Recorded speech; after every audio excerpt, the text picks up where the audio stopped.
दर्पणपुर नाम का एक गांव था। इस गांव में लोग मिट्टी के घरों में रहा करते थे। गांव के लोग बहुत ही खुशहाल जीवन बिता रहे थे। इसी गांव में एक महेश नाम का युवक रहता था। महेश अपनी पत्नी के साथ आम के बागान में फल जमा कर रहा था। अरे शिवानी, आम की पैदावार बहुत अच्छी हुई है। हाँ, बिल्कुल सही कह रहे हैं। इस साल बागान में फलों की पैदावार बहुत अच्छी हुई है और साथ ही साथ खेतों की फसल भी बहुत अच्छी हुई है।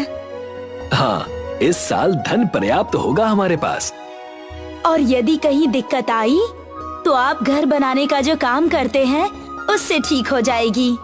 हाँ, सही कहती हो। अच्छा, चलो अब मैं इन्हें बाजार में बेच आता हूँ। अब शाम को घर पर भेंट होगी। जी, मैं भी तब तक घर के सारे काम निपटा देती हूँ। महेश फलों की टोकरी लेकर बाजार की ओर निकल पड़ा। महेश जैसे ही अपनी दुकान में आकर बैठता है, वहाँ प्रधान और कुछ लोग उससे फल खरीदने आते हैं। अरे भाई महेश, लगता है कि इस बार बागान में फल बहुत बढ़िया हुए हैं, क्यों? हाँ प्रधान जी, बिल्कुल सही कह रहे हैं।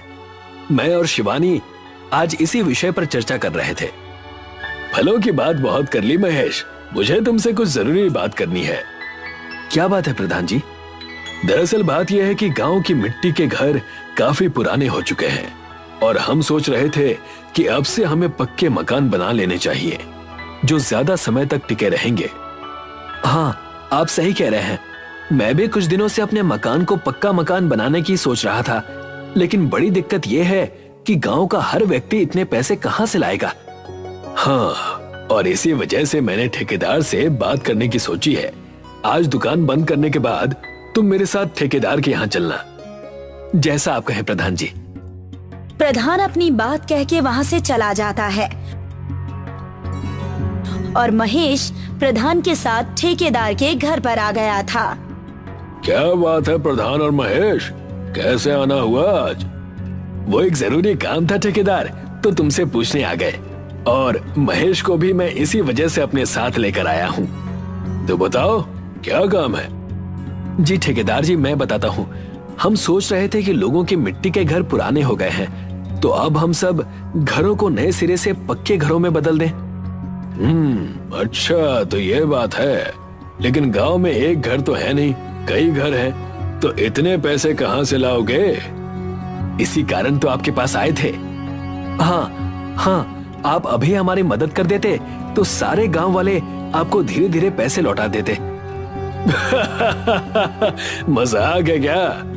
मैं ऐसी कोई मदद नहीं करने वाला। पैसे लेकर आओ, फिर बात करेंगे इसके आगे। मुझे बाहर से लोग भी बुलाने होंगे और घर बनाने की चीजों के मोल भी चुकाने होंगे। ठेकेदार जी, लोग तो हमें गांव में ही मिल जाएंगे और कुछ पैसे जोड़ घटाकर दे भी देंगे। आप कृपया एक बार और सोच लीजिए और मदद कर दीजिए हमारी।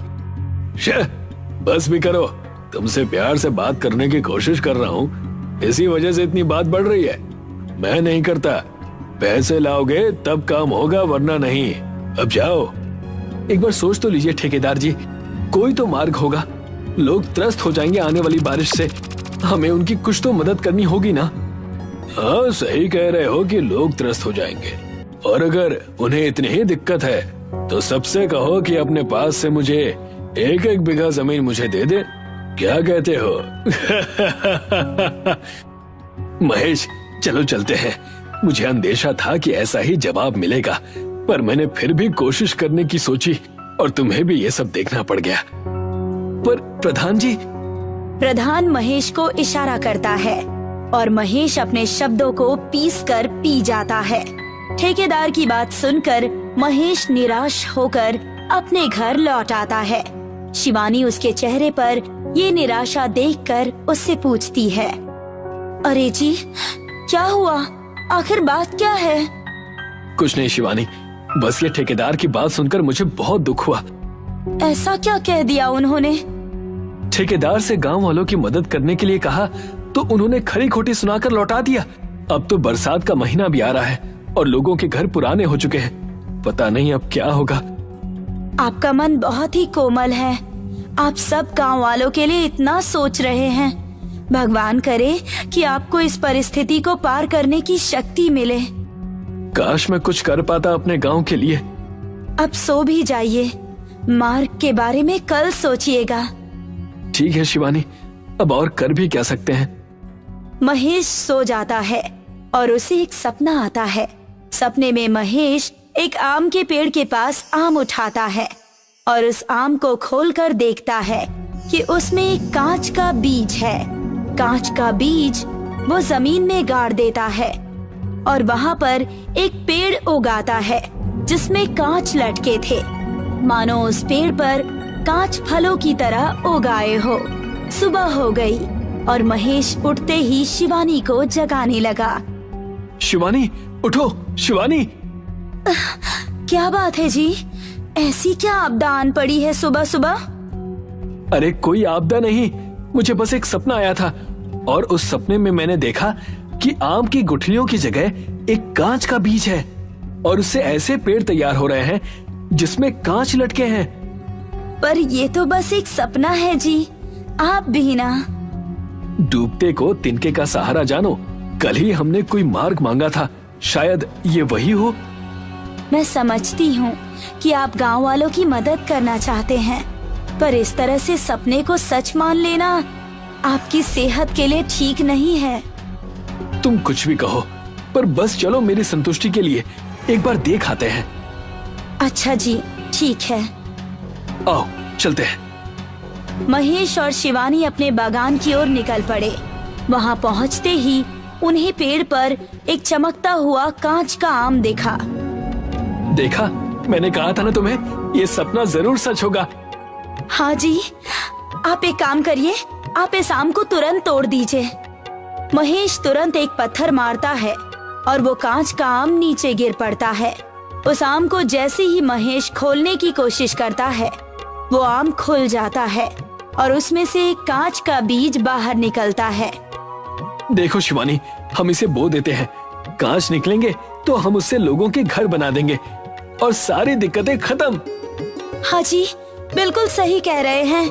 इसे कल देखने आ जाएंगे और साथ में सरपंच जी को भी ले आएंगे। दोनों आम के बीज को बो देते हैं और उस पर पानी डालकर चले जाते हैं। वो पौधा तनिक बढ़ जाता है, पर दोनों अपनी खुशी में आगे चले जाते हैं और कल का इंतजार करते हैं। रात बीत गई और नई सुबह आई। महेश के साथ सरपंच जी भी उस बागान में आकर खड़े थे और कांच के पेड़ को देखकर बहुत चक्का रह गए थे। अरे, तुमने तो कहा था कि बीज कल ही बोया है, ये तो पूरा का पूरा पेड़ है। जी प्रधान जी, अब गांव से कुछ लोगों को जोड़कर हम सबके घर बनाना शुरू कर सकते हैं। हाँ, सही कहते हो। अब हमें ठेकेदार के पास भीख मांगने की जरूरत नहीं है। तो क्या कहते हैं प्रधान जी, आज से ही शुभारंभ कर दें? हाँ, शुभ काम में देरी कैसी। महेश ने घर बनाना शुरू कर दिया और अब एक हफ्ता बीत चुका था, जिसमें महेश ने अपना और प्रधान का कांच का घर बना दिया था। महेश और प्रधान महेश के नए घर में बैठे थे, तभी वहाँ ठेकेदार आता है। और भाई महेश, क्या हाल चाल है? मेरे हाल चाल तो बहुत ही अच्छे हैं, आप बताइए ठेकेदार जी। मैं भी ठीक हूँ, बस देखने आया था कि गांव में जो बात चल रही है उसमें कितनी सच्चाई है। तो पता चल गया? हाँ भाई, तुम्हारा घर तो बहुत ही सुंदर बना है। वैसे महेश, बोलिए। एक सुझाव लेकर आया था मैं। तुम्हारे पास जो पेड़ है कांच का, वो तुम मुझे बेच दो। बहुत पैसे दूंगा तुम्हें। इतने पैसे तुम्हें गांव के घर बनाने के बाद भी नहीं मिलेंगे। अच्छा, माफ कीजिएगा ठेकेदार जी, लेकिन मैं इससे गांव वालों के घर बनाऊंगा और मुझे ये नहीं बेचना। क्या तुम ये कैसी मूर्खता भरी बातें कर रहे हो? ठेकेदार जी क्षमा कीजिएगा, पर मैं आपकी तरह इस वरदान को गांव के लिए श्राप बनने नहीं दे सकता। अगर उनके पास ज्यादा पैसे आने के साधन होते या उनके पास पैसा होता तो मैं उस दिन आपसे विनती ही क्यों करता। थोड़ा ठंडे दिमाग से सोचो महेश। चलो, कांच का पेड़ बेचना नहीं चाहते तो मेरे साथ मिलकर काम करो, इससे हमें काफी पैसे मिलेंगे। तुम्हें क्या लगता है, गांव वालों को अगर सब कुछ मुफ्त में मिल जाएगा तो क्या वो आगे काम करने की चाह रखेंगे? तुम ही समझाओ प्रधान कुछ इसे। चुपचाप क्यों बैठे हो? मैं चुपचाप इसलिए बैठा हूँ क्योंकि मैं तुम्हें इस तरह से हड़बड़ाहट में देखकर काफी चकित हूँ। तुम्हारे तो मानो प्राण ही निकल रहे हैं इस गांव को बढ़ता देखकर, और ये देखकर कि कोई इस गांव की मदद कर रहा है। हाँ प्रधान जी, सही कह रहे हैं आप। पहले तो आप हमारी मदद करने आए नहीं ठेकेदार जी, और जब हमारे पास दूसरे साधन आ गए हैं तो आप हमारी मदद करने की जगह उल्टा भड़काने आ गए हैं। शे, तुम लोग कभी नहीं समझने वाले। जो समझ में आए वो करो। ये कहकर ठेकेदार वहाँ से गुस्से से चला गया और प्रधान फिर से महेश से कहने लगा, महेश, ध्यान रखना, ये ठेकेदार कुछ भी कर सकता है अपने जलन में आकर। जैसा आप कहें प्रधान जी। अब हम वैसे भी कांच के घर बनाना शुरू करेंगे और हमारा इनसे ताल्लुक कम ही रहेगा। देखते ही देखते 1 महीना बीत गया। सारे कांच के घर बन चुके थे और कांच का पेड़ फायदेमंद साबित हुआ, जिस वजह से गांव के लोग आज उसके पास नारियल फोड़कर उसका पूजन करने के लिए खड़े थे। जय हो इस पेड़ की। गांव में बरसात से पहले सबके घर नए तरीके से बन गए। इससे बढ़िया और क्या हो सकता है। हाँ, इस पेड़ ने हमारी बहुत मदद की है। ये सही कह रहे हो, इस पेड़ की हम पर बहुत ही कृपा है। पर ये भी जानो कि सिर्फ वरदान से ही कुछ नहीं होता। वो वरदान किस व्यक्ति के हाथ में है ये भी बहुत मायने रखता है। इसीलिए तुम्हारा भी हम पर उपकार है महेश। आखिर तुमने अपना वरदान हम सब में बांटा जो है। तभी वहाँ ठेकेदार 2 गुंडों के साथ आ गया, जिसके पास कुल्हाड़ियाँ थी। क्या कहना चाहते हो प्रधान कि अगर वो वरदान मेरे हाथ लगता तो मैं इसे श्राप बना देता? मैंने आपका नाम तो नहीं लिया, पर आपने अभी अभी जो खुद का परिचय दिया है वो कुछ गलत नहीं है। ये कुल्हाड़ी लेकर इन 2 लफंगों के साथ आप यहाँ क्या कर रहे हैं? बहुत बोलता है, आप कहें तो उड़ा दो ठेकेदार जी। अरे नहीं नहीं भैया, हम तो बस यहाँ इस पेड़ को काटने आए थे, और अगर कोई बीच में ना आए तो हाथापाई नहीं होगी। जैसा आप कहें ठेकेदार जी। ठेकेदार और गुंडे जोर से उस पेड़ पर कुल्हाड़ी मारने लगे और बाकी सब डर कर पीछे हट गए। अचानक चारों तरफ से कांच की दीवारों ने उन्हें कैद कर लिया। बचाओ बचाओ! अरे, ये कांच की दीवारों पर हाथ पीट पीट कर क्या कर रहे हैं ठेकेदार जी? पता नहीं भैया, पर आनंद बड़ा आ रहा है। इसी तरह कांच के पेड़ ने फिर से एक बार गांव को बचा लिया और सब ठहाके लगाकर खुशी खुशी अपने कांच के घरों में रहने लगे। ये कहानी है उत्तराखंड के बिल्लू की। बिल्लू अपनी पत्नी रूपा के साथ शहर के छोटे कमरे में रहता था। वैसे तो बिल्लू बर्तन की दुकान पर काम किया करता था और बिल्लू की पत्नी रूपा ब्यूटी पार्लर में काम करके अपना घर चलाया करती थी। एक दिन बिल्लू पर उसके साथीदारों ने बर्तन की चोरी का इल्जाम लगा दिया। बिल्लू बेकसूर था, फिर भी उसकी बात किसी ने नहीं सुनी। बिल्लू, तुम पर तुम्हारे साथीदारों ने ये आरोप लगाया है कि तुम हमारे दुकान से बर्तन चुराकर बाहर बेचते हो। मैंने कोई चोरी नहीं की है, ये सब मुझ पर झूठा इल्जाम लगा रहे हैं। मालकिन, मैंने देखा था, रात को बिल्लू सारे बर्तन लेकर एक गाड़ी में रख रहा था। अब मुझे कुछ नहीं सुनना, तुम्हें नौकरी से तुरंत ही निकाला जाता है। ये तो हमारे दयालु होने की वजह से तुम पर मुकदमा नहीं कर रही हूँ। उस वक्त बिल्लू की बात किसी ने नहीं सुनी और बिल्लू वहाँ से गुमसुम होकर अपने घर चला गया और घर जाकर सारी बातें रूपा से कही। लेकिन उन्होंने आपको नौकरी से क्यों निकाला? आप वहाँ इतने सालों से काम कर रहे थे। मेरे ईमानदार और सरल होने की वजह से मेरे साथ काम करने वाले सभी मुझसे जलते थे। वो अपने मन की मनमानी नहीं कर पाते थे। अब हमें हमारे उत्तराखंड गांव जाना होगा, वहीं जाकर कुछ उपाय मिल पाएगा। तुमने ठीक कहा, वहाँ चलकर हम कोई छोटी मोटी चीज शुरू कर देंगे और वहीं अपना गुजारा करेंगे। बिल्लू और रूपा दोनों ही अपने उत्तराखंड के छोटे से गांव में चले गए, जहाँ ना तो उनके घर का कोई ठिकाना था, ना ही किसी कारोबार का। गांव जाते ही सबसे पहले उन्होंने अपने गांव के सबसे पुराने पवित्र मंदिर में दर्शन किए। बचपन में इस मंदिर में अपनी माँ के साथ आया करता था। तब से ये मंदिर वैसा का वैसा ही पवित्र है। लोगों का मानना है कि यहाँ जो भी इच्छा मांगो वो पूरी होती है। ये तो बड़ी अच्छी बात है। भगवान करे हमारे सारे दुख खत्म हो जाए। बिल्लू और रूपा मंदिर में प्रार्थना करके बाहर जा ही रहे थे कि बिल्लू की नजर मंदिर के कोने में रखे एक शीशे पर पड़ी, जो हल्की सी रात को चमक रही थी। रूपा, वो देखो, मंदिर के उस कोने में शीशा रखा हुआ है और वो चमक भी रहा है। ना तो हमारे पास घर है और ना ही कोई जगह। हम उसका करेंगे भी क्या? हमें यहाँ से चलना चाहिए। रुको, हमें वहाँ चलकर देखना चाहिए। मंदिर में श्रृंगार का क्या काम? उस शीशे को हम बाहर रखवा देते हैं। बिल्लू जैसे ही उस शीशे को उठाकर मंदिर के बाहर ले जाता है, वहाँ एक जोर सी बिजली आती है और उस शीशे से टकराती है। शीशा बिल्लू के हाथ से छूट जाता है। उस बिजली की आवाज से बिल्लू और रूपा बहुत डर जाते हैं। ये सब क्या हो रहा है? रूपा, हमें यहाँ से निकलना चाहिए। हमारी जान को खतरा भी हो सकता है। जल्दी चलिए, रोशनी और ना आ जाए।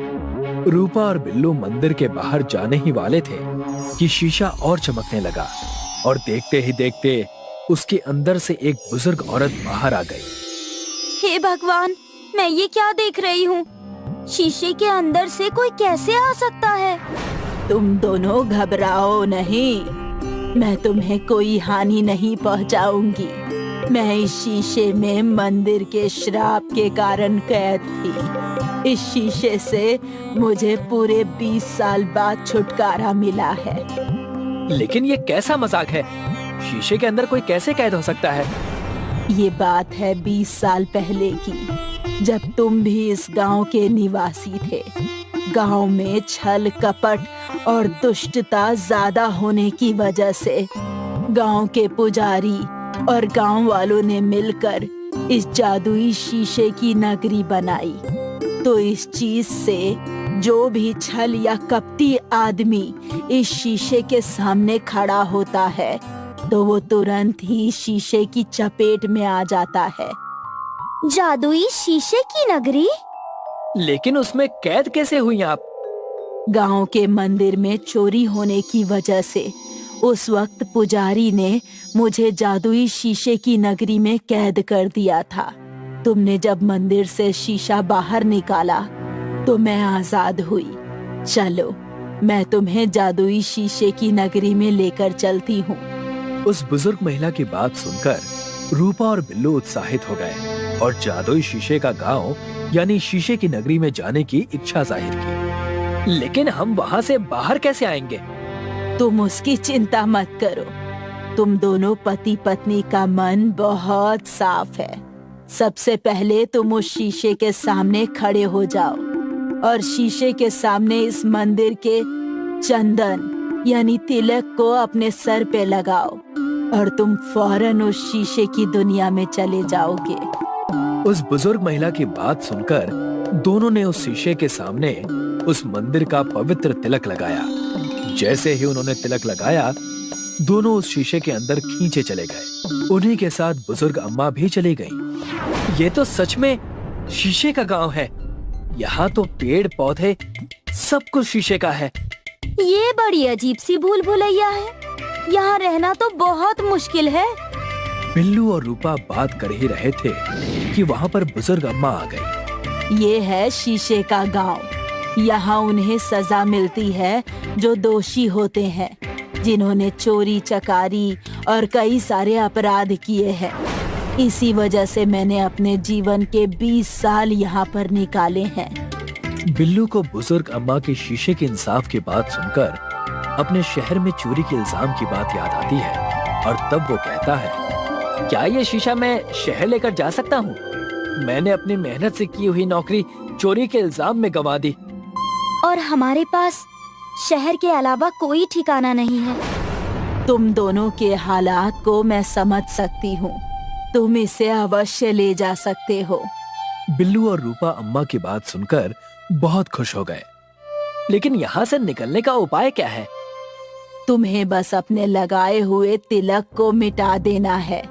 शीशे के सामने खड़े होकर तुम तुरंत असली दुनिया में चले जाओगे और जो भी कोई अपराधी अंदर जाएगा उसे बस अपनी गलती कबूल करनी होगी, वो तभी बाहर आएगा। हमें ये चीजें मंजूर हैं। दोनों ने जैसे ही तिलक मिटाया, दोनों अपने असल दुनिया में वापस आ गए और बिल्लू उस शीशे को लेकर फिर से शहर में अपने बर्तन की दुकान पर चला गया। मैंने कहा था ना कि अपना चेहरा दोबारा मुझे कभी मत दिखाना। मुझे चोर नौकर नहीं चाहिए। मालकिन, मैं भी इसी बात का सबूत देने आया हूँ कि मैंने चोरी नहीं की, लेकिन हमें तुमसे कोई सबूत नहीं चाहिए। तुम बस यहाँ से चले जाओ। मालकिन, छोटा मुंह बड़ी बात, लेकिन इंसान को एक बार अपनी सफाई रखने का पूरा हक है। हाँ हाँ ठीक है, पर ये सब जल्दी करो। बिल्लू अपने साथीदारों को शीशे के सामने खड़ा कर देता है। वो झिझकते हुए वहाँ पर खड़े हो जाते हैं। लेकिन इस शीशे के सामने हमें क्यों खड़ा कर रहे हो? अरे भाई चलो तो, सिर्फ इतनी सी ही तो बात है। जैसे ही वो दोनों शीशे के सामने खड़े होते हैं, तुरंत ही उस शीशे के गांव में चले जाते हैं। अरे ये सब क्या हो गया? अब ये बाहर कैसे आएंगे? ये सब क्या हो रहा है? तब जाकर बिल्लू अपनी मालकिन को उस शीशे के न्याय और शीशे के गांव के बारे में बताता है। ये हम कहाँ आ गए? यहाँ तो चारों तरफ हम दोनों ही नजर आ रहे हैं। मेरा सर तो फटा जा रहा है। चारों तरफ शीशा देखकर हमें यहाँ से बाहर निकालो। हम अपनी गलती कबूल करते हैं और हम ऐसी गलती दोबारा नहीं करेंगे। जैसे ही शीशे के गांव में उन्होंने अपनी गलती स्वीकारी, दोनों तुरंत ही असल दुनिया में वापस आ गए। मालकिन, हमें हमारी गलती मंजूर है। हमने ही वो बर्तन चुराकर बिल्लू पर इल्जाम लगाया था। उस शीशे के गांव की सजा हमारे लिए काफी है। इन दोनों के बहकावे में आकर मैंने बहुत बड़ी गलती कर दी। मुझे माफ कर दो बिल्लू, और तुम कल से काम पर फिर से आ सकते हो। और तुम दोनों आइंदा मुझे इस दुकान के आसपास दिखाई मत देना। इसी तरह बिल्लू को शीशे और शीशे की दुनिया ने इंसाफ दिलाया। बिल्लू ने उस शीशे को लोगों के इंसाफ के लिए रखना शुरू कर दिया और बर्तन की दुकान पर फिर से काम करने लगा। दोनों पति पत्नी हंसी खुशी रहने लगे।